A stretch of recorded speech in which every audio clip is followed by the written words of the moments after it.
Hey everyone, and welcome to this explainer on custom packaging. Today, we're taking something that usually feels like a total black box to business owners and cracking it wide open. We are tracking the entire journey right from that very first preliminary prototype all the way to reliable mass production. Our goal here? We're bridging the gap between those amazing, creative design ideas and the hard, sometimes unforgiving practical realities of actual manufacturing. Seriously, ask yourself, is your beautiful packaging actually going to survive mass production? It's a make or break question. You see, a custom packaging project can look totally finished way before it's actually ready for the factory floor. Sure, you might have a stunning design, but can that specific structure run smoothly through folder gluing equipment at high speeds? Is it going to survive the intense vibrations and the literal crushing weight of warehouse freight without losing its visual appeal? If your packaging only works when it's sitting carefully on a brightly lit desk, well, it's just not ready for the real world. Okay, let's dive into this. The contrast between a pristine 3D render and production reality is pretty stark. In your presentation deck, the render looks absolutely sharp, and the unboxing sequence feels meticulously considered. But then those files actually reach the manufacturer, and you smack into harsh physical realities.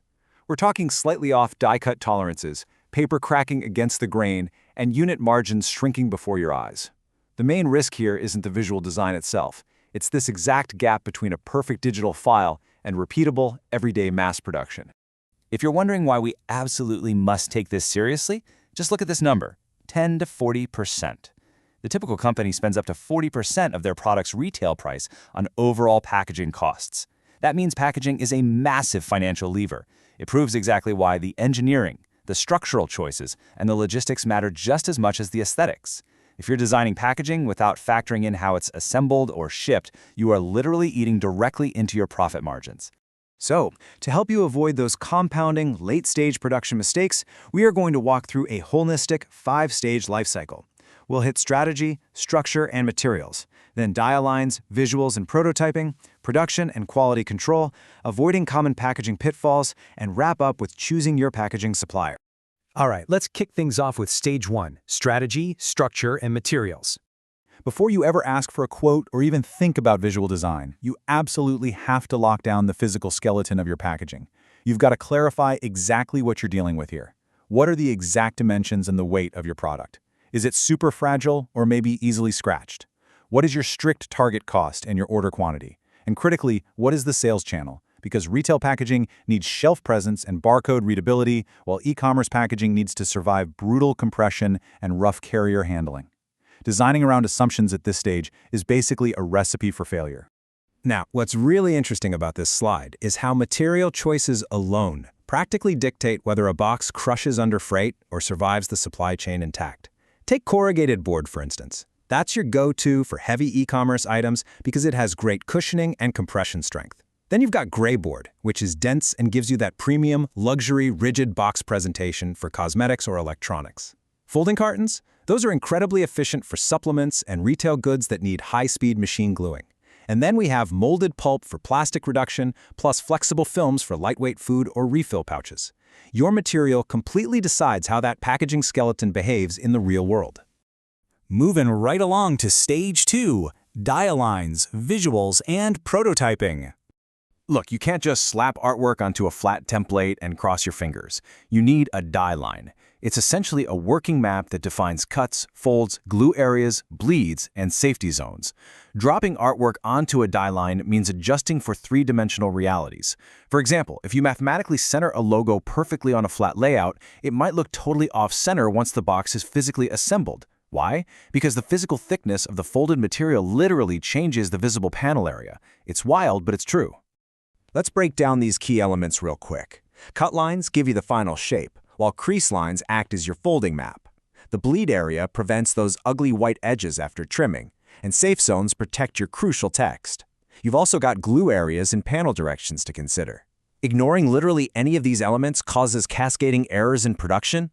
Place a foil stamping detail just a bit too close to a cut edge and it's going to flake off. Put text too close to a crease line, it's going to distort terribly when that box gets folded. So, your die line is set. Now what? You have to prototype. And the absolute most crucial step here is what we call a white dummy.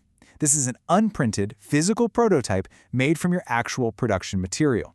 You aren't admiring the pretty visuals yet, you are hunting for physical problems that 3D renders easily hide. You're testing if the product is too annoying to insert, if the lid feels too tight, if the folding logic makes sense, or if an inner tray shifts around when you shake it. Let's move to and see how this builds across the different types of packaging samples. First, you start with the white dummy to nail the structure. Then, you step up to a digital proof just to review the artwork layout. Next is a printed sample to double-check your color, the material feel, and the finish alignment. And finally, the pre-production sample acts as your absolute final manufacturing reference. Honestly, skipping these specific prototype stages usually saves a brand maybe a few days early on, but I guarantee you it creates massive, incredibly expensive delays down the line. Before you ever give the green light for mass production, you've got to run through a rapid-fire checklist. Check the exact product fit, confirm the folding accuracy and glue strength, and finally, verify the print alignment, the barcode readability, and make sure the carton packing method actually works for the specific dimensions you've just created. All right, on to stage 3, production and quality control. This is where things get real. We're shifting from crafting one perfect prototype to mass-producing thousands of identical units. Here's what the actual manufacturing flow looks like. First, material ordering and pre-press. Next, printing and surface coating.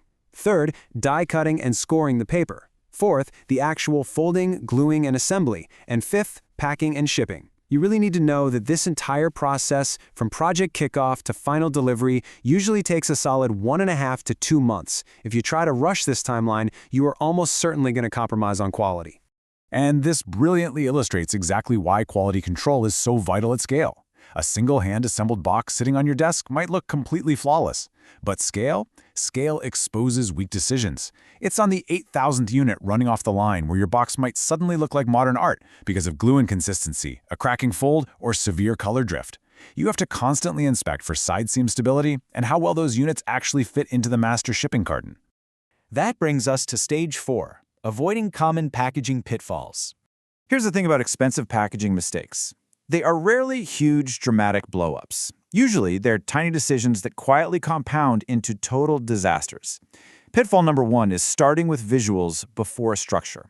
Imagine spending weeks perfecting this intricate graphic pattern, only to find out the box opening method physically fails to hold your product. A beautiful visual direction absolutely cannot save a weak structure. If the structure fails the physical test, all that beautiful artwork simply has to be rebuilt from scratch. Pitfall number 2 is ignoring manual assembly cost. Let's say you design this incredibly creative, multi-layer rigid box. Sure, it looks incredible on a slide deck. But if it requires hand folding and hand gluing by technicians instead of running swiftly through an automated machine gluer, your labor costs will absolutely destroy your unit margins at scale. What works fine for 50 samples can literally bankrupt a 50,000 unit run. Moving to pitfall 3, overlooking logistics volume. Sometimes, making a slightly larger, thicker box seems like a great idea to give your customer a more premium unboxing feel. But by increasing those dimensions by just a few millimeters, you drastically reduce how many units fit into a master carton, and therefore how many fit on a shipping pallet. You are forcing your brand to pay more for the extra materials while simultaneously inflating your freight costs. You're basically paying double for that slightly larger box. And pitfall 4, comparing suppliers only by unit price. Going with the absolute lowest quote always feels like a win, right? Until you realize that a cheap unit price is actually incredibly expensive if it results in high damage rates during transit, terribly inefficient packing volumes, and weeks lost to repeated, flawed sample revisions. You aren't saving money at all. You're just paying for it later in major delays and damages. Finally, we've made it to stage 5, choosing your packaging supplier. So how do you actually evaluate a manufacturing partner, beyond just whoever emails back a quote the fastest? So the crucial point is how a one-stop manufacturing partner drastically reduces your overall risk. When one partner handles the design, the structural engineering, the sampling, and the quality control under one continuous workflow, they don't just blindly nod and say yes to your drawings. They actively pressure test them. They identify structural, material, and production risks well before they become very expensive mistakes on the factory floor. We're going to wrap up today's explainer with a pretty provocative question, and I really want you to think about this one. Does your current packaging protect your margins just as well as it protects your product? You know, packaging is not just a visual shell to make your product look pretty sitting on a retail shelf. It is a highly engineered, critical financial tool in your supply chain. When you design for the harsh realities of production and logistics right from day one, you protect your brand and you definitely protect your bottom line. Thank you so much for joining me today, and I really hope this changes how you view your very next packaging project.